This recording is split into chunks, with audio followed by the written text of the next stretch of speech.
and I just said, we should have our albums or something on the wall in the museum. Amen. And especially with the bear here, and the bear, and the bear here. Yes. One of the bears here. Amen. One of them. Just thought we should do it. But Mike is the guy that started this fiasco, so let's let him share some memories. Yeah, come on, speak. You know, the way this all got started, and you may all very well know all of this already, but it goes back to the history of the very first Polka Fest. And 1973 was the first one that they had here. And the brainstorm of all of those people is what got this started. And I didn't have anything to do with that whatsoever. I don't know if any of the rest of you did or not, but We were just in the wrong place at the wrong time. And we like drinking beer, so that worked out. Something about detention at school, I think. you know, and because it's history, you know, we're here to do a presentation today to the historical museum. And in my mind, I go back to something that Martin Luther King said in one of his sermons. He said, "We don't make history. History makes us." And for me, that could not be any more true for this group here and all the people that got us started in that. You know, the people in the Polka Fest committee, whether it's the first committee or the ones in the middle or the ones at the very end, they all did exactly the same fantastic stuff.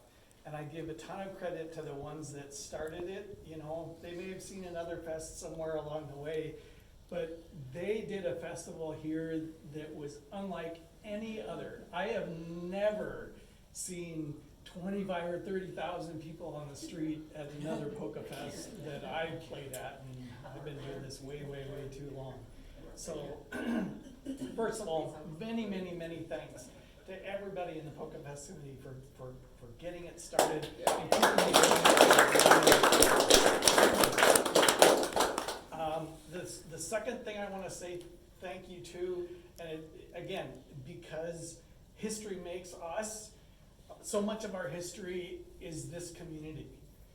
And all the people that are in this community, from the teachers at the schools to the people that are in the organizations, you know, the JCs and the Lions Clubs and the music boosters and all of those people that get together and do all of the things that they do.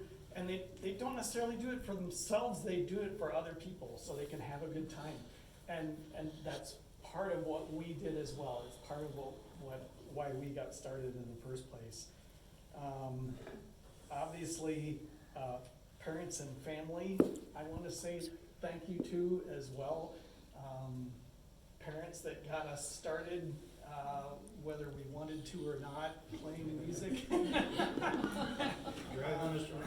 Yeah, you know, parents that looked the other way once we got the band started when we were doing things we shouldn't. Parents that stayed away when they shouldn't be looking at what we're doing. And certainly family as well. My sister's here today, and her and Marcus did the album cover work for some of us. So thank you so much to all of those folks. I made some notes because my brain doesn't work as well as it used to once I'm past that magic age. That's all of us. School band directors and choir directors, there's no way any of us could have done what we did without those people. I personally have to give a huge shout out to Bob Brady. Who Randy thought was no longer with us until he showed up at a fest at a reunion. He showed up at the 20-year reunion, I think. And Randy's like, damn, he's still alive. I had the pleasure of performing with him about 8 years ago again. My wife organized an event in Iowa City, in Coralville, and she just wanted somebody to play a horn or something from one of her events. And her mom, being friends with Bob Brady back in the day, reached out to him, and lo and behold, not one person showed up, but Bob Brady, let's see who else is there, yeah, Fred Lang and his wife, so Fred's playing trombone and his wife's playing trumpet, and Bill Carter Oh. is playing bass guitar, and Joy is playing keyboard.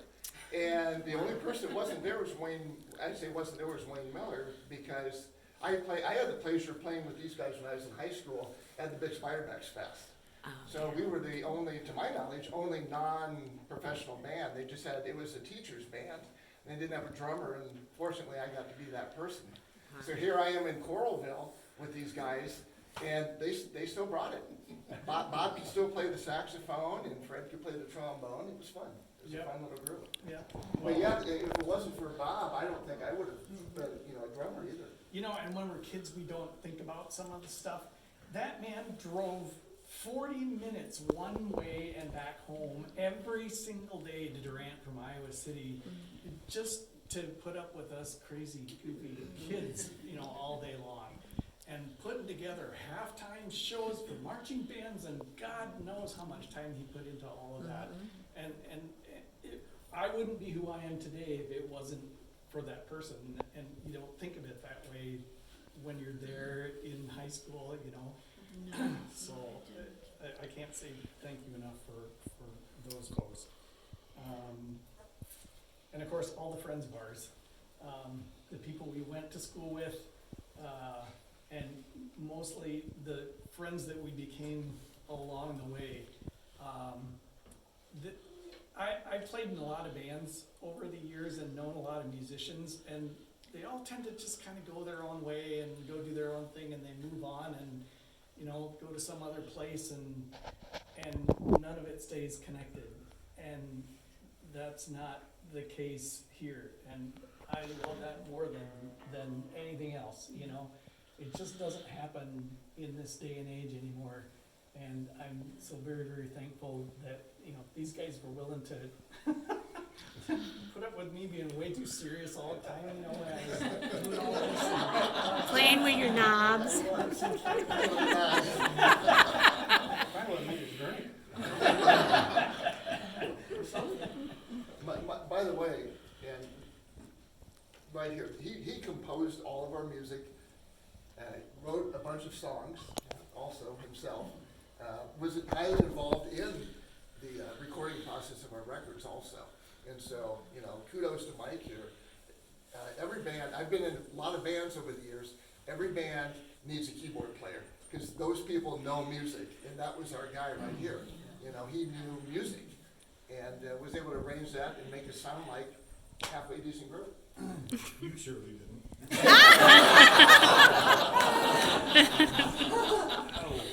Oh! I was also going to say these are some of my best friends, but I got to think myself. I'm going to add to Gary's comment though, because at the time that I wrote that stuff out, you should see what some of those first arrangements look like. They're a note here and notes there and notes there, and it when you look at the music today, it doesn't look anything like the way we actually played it. And that's because the rest of these guys took what I put down on paper and made it something way better and way different, and something that was unique to us. And that's the coolest part of it to me. I still don't have some of that stuff written down, so I can't play it anymore. I'm gonna step up here and say something for these guys. Since I've been with this one for 44 years, and so yeah. Thank you. Anyhow, #1 roadie. yeah, the #1 roadie. Yeah, and his favorite song to dedicate to me was "Please Release Me, Let Me Go." And I didn't let go, folks. But anyhow, when you stop and think about the age that they were when they all started, 15, 14, and 13, and to play polka music and waltzes and two-steps and everything else, and then all the weddings and the 25th and 50th wedding anniversary dances that they played for and traveled all over, and all the friends that they made at those venues. And that's why there's such a resounding friendship or a gathering of people throughout Iowa and Wisconsin and Minnesota, whatever, that really took to the dedication that these guys put into their playing, because they made you get up and dance. Yeah. You didn't just sit there and listen, you wanted to dance. And Randy could really rip on the trumpet, and Dave was right behind him, and Steve, when he'd get on his tuba and really blow the, what was it? Beer cups out. And, but Mike with his talent on the accordion, with the, making it dance in its own way, and Dave, or not, Gary with the keeping that beat going strong and stuff. They really, for young men, so dedicated to a craft that you don't see today when everybody's going to the canned music or, it's not live anymore. But, and so I'm truly proud of all of them, so. Yes. I just got one story, because this is gonna get too long here. What else do you have to do? Oh, the stories. Oh, the stories. Dad started out booking us Yeah. until you took, and he booked us in some interesting places. So I could go into a bunch of them, but one of them that was the most interesting was over in East Moline. We played at a place of the mentally challenged. So we're playing in this gymnasium while a bunch of mentally challenged younger people are out there swinging on ropes, and we really didn't know what to think of it. And we were thinking, why are we here? But We fit right in, didn't we? One guy jumped on one leg the entire time we played, like 2 hours. This guy is just doing this. And I mean, yeah, we're 16 years old, and we're seeing this. Like, I mean, it's like, thank God that we didn't have that to deal with. But God, I forgot about that one. we played at Greek restaurants. Yeah, that's the one I thought you were going to say. We don't go into Yeah, let's not go to that one. There was a promoter, Kenny Crackling. Cracklio, and he sold seeds for Amchem Company. And so we would kind of go to some of his activities. And I remember one in southeastern Iowa, down around Burlington area, I think somewhere. And we're playing there. We're done at about midnight, and he goes, "We're going to stop at a country kitchen on the way home." And we're like, there can't be a country kitchen open at 1 o'clock in the morning by the time. So we're following, we're going down gravel roads, and we pull up onto this farmstead, and we go in there, and they've got this full spread of food going on. We're like, wow. This is 2 in the morning. Yeah, we don't even know these people, but they had come to the event, and they opened up their house to serve us guys breakfast. It's like, wow. Yeah, and because we gotta start doing this stuff, I met thousands and thousands of people just like that over the years, and they're all exactly the same. They'll give you the shirt off their back, they'll invite you to their house at 2 o'clock in the morning to have breakfast, because they know you didn't get to eat before you set up to play, and it's just amazing stuff. But they did hide their granddaughters before we got That was the night Mike was still in makeup because he had to go to a play, Yeah. and he couldn't get to our band on time. Oh, and then we had remember to come up with somebody to take Mike's place for the first hour. So Lucy he and got there. Steve's box. So Tim's mom, Lucy Doffel, could play the concertina, but she says, "I know green is green, I don't know anything else." We played it over and over. We played it, and Dad says, "Just say we had requests for that one." We played green is green for an hour. And I remember her sitting up there, and we were there, and I remember her sitting up there, and she was so nervous. Her knees just shook like that. Oh, yeah. Well, and then Steve's dad stood in for me at the Polka Fest, because I had to play football my senior year. So at this Polka Fest in 1975, we were set up right outside of the bank in the street there, remember? Yep. And here's Ron. He knew drums just enough that he could sit in there. I don't know how he sounded. I wasn't there, obviously. Better.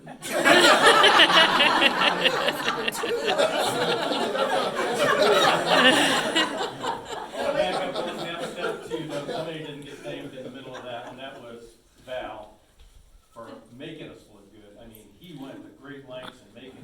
stands and Oh, yeah. lights, everything Yes. stainless steel, you know. Every day we had, Hernia box. you know, Yes. they probably had to, you know, put the house up for everything to eat. That's true, yeah. Good. Yeah, stainless steel is Val's pet. And Steve, did you have Everything's somebody stainless. sit in for you for a while too, when you did play? Did you have somebody sit in for You you? guys have to come up with that. Did you have a Actually- player fill in for you? Actually, Yeah, Tim did. Right didn't he? there. Mr. Tim Jim did. Dalfeld was actually the first official tuba player in Yeah. the Chips. Official, unofficial. But he was too young to kick him out. Yep. So may I add a little bit to this? Oh, Absolutely, my wife. I'm very proud that Roger Brown asked me to be the Polka Bear. The last 8 years, I was the Polka Bear. And I got to work with these guys. They played for our wedding dance. We paid for an extra hour of music. It was such a hell of a party. We got married the 31st of January. We waited till the 17th of March. We said, see if it was gonna last. Yeah. And we had one hell of a party at the community center. It was terrific. So as I drove up today, I going to see the Chippies. I always call them the Chippies. I thought there ought to be some tents on these streets here. Because the Polka Fest, you guys helped make it, guys. Your history. I'm proud to say I knew you guys and worked with you and know you, each one of you. So if anybody wants to see, do you have anything, any recordings or anything of any of your? Just the one that was on PBS. Yeah. Okay, so I'm gonna tell all of you this today, and you might wanna write this down. There is a 7-minute video, whatever you call these things, on YouTube. It was put on by some Mr. Henderson. I think his child was dancing with me as the bear. But it's called Veronica and the Evil Dancing Bear. And it's sensational, guys. It's taken down where we took pictures down near the old West End Tavern before we assembled and danced. And it follows us through all the tents. I don't know if there's a view of the Polka Chips themselves, but it's a 7-minute presentation of the Polka Fest all through the tent. It's amazing. All right. I've told people about it, and they show it on the wall in one of the taverns in Muscatine every now and then. Yeah, but it's amazing. It's interesting. Veronica and the Evil Dancing Bear. I'm glad to be a part of you guys' history. Thanks, guys.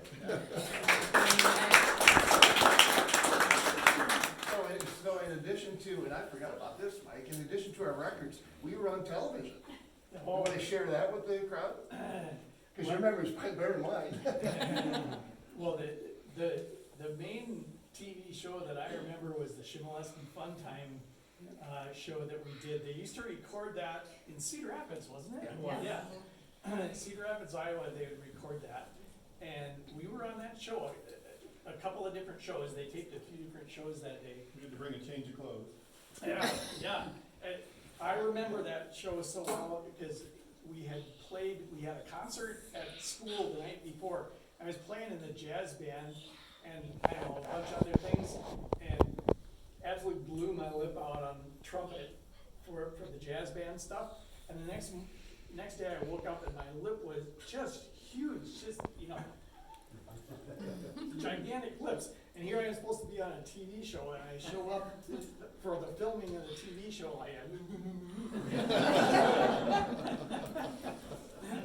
That's why you're holding the accordion up. Yes, right. And believe it or not, Florian Shimoleski was the founder of the Shimoleski Fun Times band, and he hosted. Shimoleski Brothers. Yeah. Yeah, he hosted the show all the time. Florian's still alive and living up in Minnesota. Still plays his accordion. They still have a festival that he shows up at every single year, and it's crazy stuff. So anyway, I guess without further ado, And I'm gonna let Gary help with this because Gary is the one who pulled all of this together. Actually, I haven't even seen it yet, so you're gonna see it right along with me. long one. Wrong albums? I think so, yeah. Somebody Okay. else's. Yeah, you weren't supposed to put the singles on. Oh, okay. There it But then, No buckle in there. Yeah, exactly.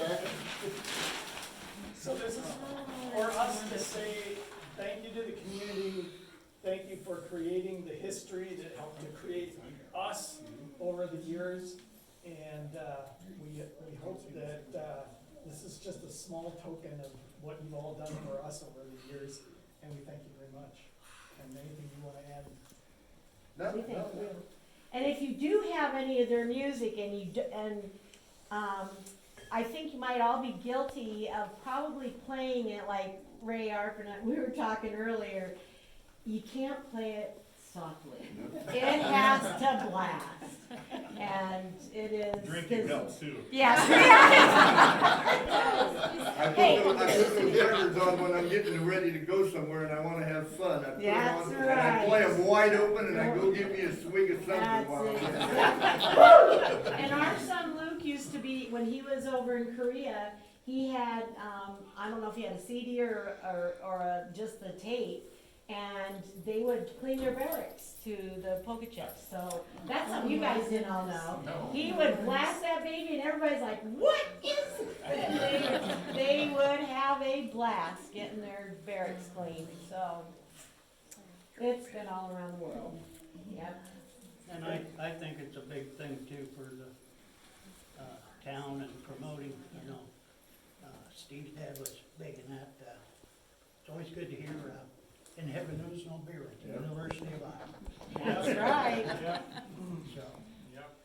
he, Ron did a lot to get us going and keep us in the straight and narrow, so kudos. And then you started driving. Oh my God. And everything went down. They appreciate it though, because look at all the stories we tell around the campfires. Yeah, They it's never get old. It's amazing you guys were so young, you weren't able to drive or drink and still figure out how to. One of the two. We're still young, Joanna. But I can't believe that, 13, 14, 15, Right? you guys started this and actually cared about polka music Yeah. at your age. Because of you guys, we got the school involved and the kids got to come and dance and learn how to polka. I mean, us kids would have never done anything like that. It wouldn't have been for you guys. Yeah, they taught polka dance in PE class. Yeah, I still first have year. images of Coach Chuck Rogers polka dancing around the gymnasium. There's a sight. No, there's even Mrs. Rogers was even worse when you had to do it, and we had to dance with you guys. We went as a polka bear, Roger and I, we went to the community center, and we had students there, 30, 40, 50 of them every year. And we teach them to do the polka, the waltz, and the shotty. Yeah. And I still, once in a while, have somebody come up to me, 40, 50 years old, and say, thank you for teaching me to dance. Neat stuff, guys. That's the great thing about this, I think, when people, they say, where are you from? Durant. Oh, the Polka Fest. Yep. And that tickles me to hear that. Yeah. So thank you all very much for coming. Yeah. Look that up on the YouTube. Look that up on the YouTube. You will enjoy it. Somebody ought to bring it up here.